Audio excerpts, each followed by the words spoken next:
If you're trying to catch crappie from the bank, the easy way is not to stand in one spot and bomb casts into the middle of the lake. That's what most beginners do, because it feels like deeper water must be better. But from the bank, your advantage is not distance. Your advantage is being able to pick apart small, obvious places where crappie can hide, feed, and slide in close enough for you to reach. So today, think smaller. You're not trying to fish the whole lake. You're checking little targets: a dock shadow, a fallen tree, a bridge piling, a weed edge, a row of rocks, or a shaded pocket where baitfish are flicking on the surface. If you learn to spot those places, set your bait at the right depth, and move it slowly, bank crappie fishing gets a lot less random. Start with the fish. Crappie like to hover near cover and pick off easy meals. Cover just means something they can sit beside, under, or behind. A brush pile counts. A dock post counts.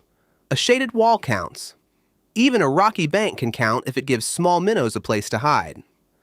The beginner mistake is looking at a lake as one big open space. A better way is to ask, where would a small fish feel safe? And where could a crappie sit nearby waiting on it? When you walk up to the water, don't rig up and cast everywhere equally. Look first. If you see a plain muddy bank, a tree laying in the water, and a dock with shade under it, your best casts are not random. Start with the tree and the dock shade.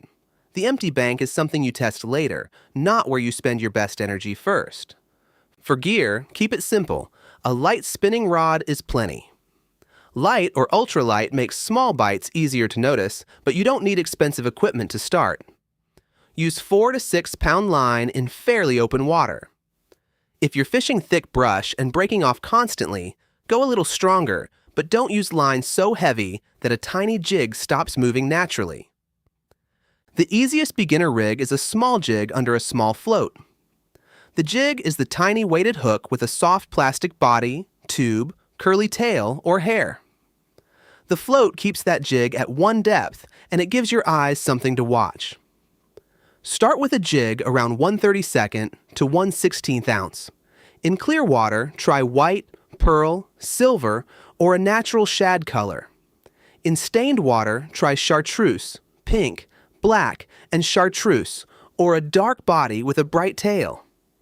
The float matters more than beginners think. Don't use a giant bobber just because it casts far. A big float can make light bites hard to see, and it can make the rig land too hard in shallow water. Use the smallest float that still casts comfortably and holds the jig up. If the water is shallow, a fixed float is fine. If you need to fish deeper than your rod is long, use a slip float because it lets you cast normally while the jig still drops to the depth you choose. Before you change colors, set your depth. This is one of the biggest crappie lessons. A good bait at the wrong depth is almost invisible to the fish. Crappie often suspend, which means they're not sitting on bottom. They might be halfway down beside a dock post, or just under the shade line, or above the top of a brush pile. If you think the water is about 6 feet deep, start with your jig around the middle, then adjust up or down after a few casts. Now, pay attention to where you stand. When you reach a good spot, don't stomp right to the edge and throw as far as you can. Fish may be close, especially early, late, in muddy water, or under shade. Stop a few steps back. Make your first cast along the bank, almost parallel to shore, so the bait travels through the water that close fish might already be using. Then cast to the outside edge of the cover. After that, cast past the cover and bring the bait beside it. Think of a fallen tree like a little apartment building. Don't just throw into the middle one time and leave. Crappie may be on the outside branches, under the trunk, on the shady side, or along the first drop beside it. Start on the outside where you're less likely to snag. Let the float settle. Twitch the rod tip just enough to make the float quiver or slide a few inches. Then pause. If nothing happens, move a little closer to the branches. Work from easy water toward risky water so you have a chance to catch fish before you hang up. The retrieve is slower than most beginners expect. With a float, you're not dragging the jig back like a spinnerbait. Cast it out, let the splash rings fade, then give the rod tip a tiny pop.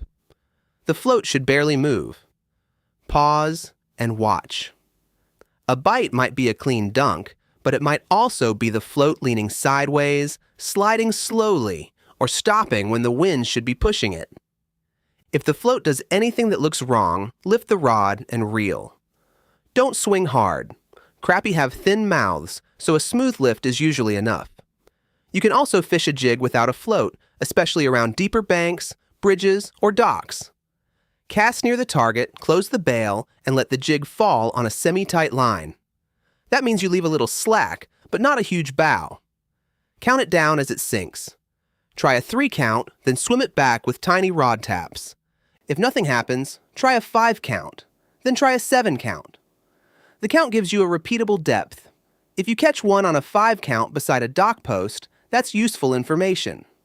Now you can repeat it instead of guessing, and when you catch one crappie, slow down.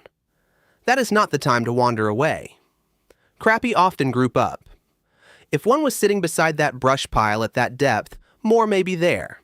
Make the same cast again before you change anything. Same angle, same depth, same speed. A lot of beginners catch one fish and immediately start experimenting. The better move is to milk the exact little spot until the bites stop. Picking the right bank before you fish saves a lot of time.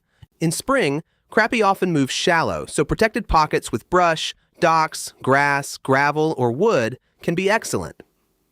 In summer, they may pull deeper or tuck tighter into shade, so bridges, shaded docks, steep banks, and deeper brush become more important. In fall, watch the bait. If tiny shade are flicking near the surface and the wind is pushing them into a bank, that bank is worth checking.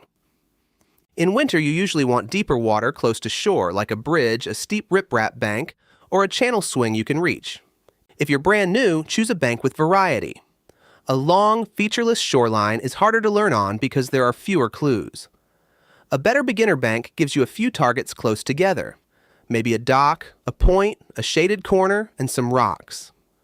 A point is just land that sticks out into the water, and it can help because fish can move from shallow to deeper water without traveling far. Wind can help, but only when it helps you fish cleanly.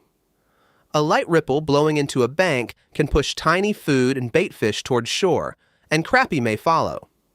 But if the wind is so strong that your float is skating sideways and you can't tell what your bait is doing, find a calmer pocket, the sheltered side of a dock, or a corner where your float can sit naturally.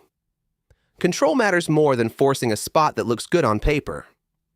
Water clarity should change how you fish. In clear water, crappie can inspect the bait, so go smaller, use lighter line if you can, and start with natural colors. Also, keep your shadow off shallow water. On a bright day, standing over clear water can warn fish before your jig ever gets there.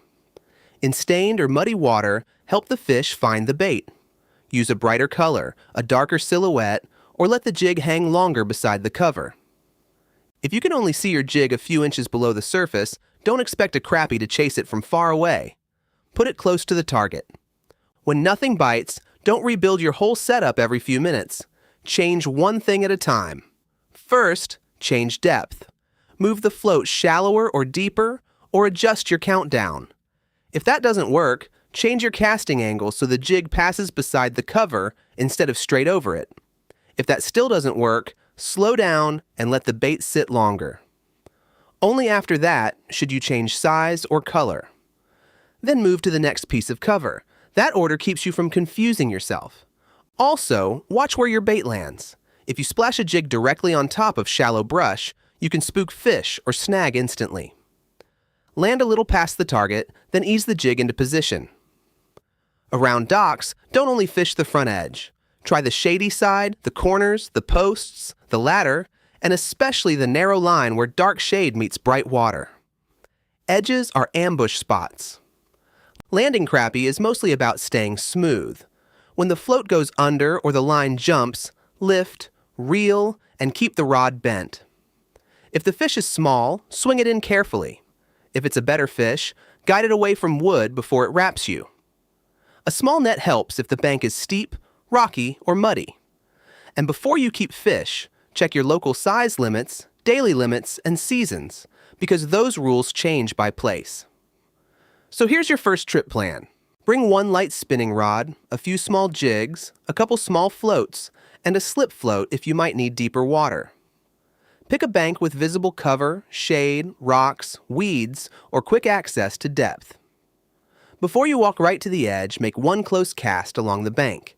Then fish the outside of the best cover. Start your jig around the middle of the water column.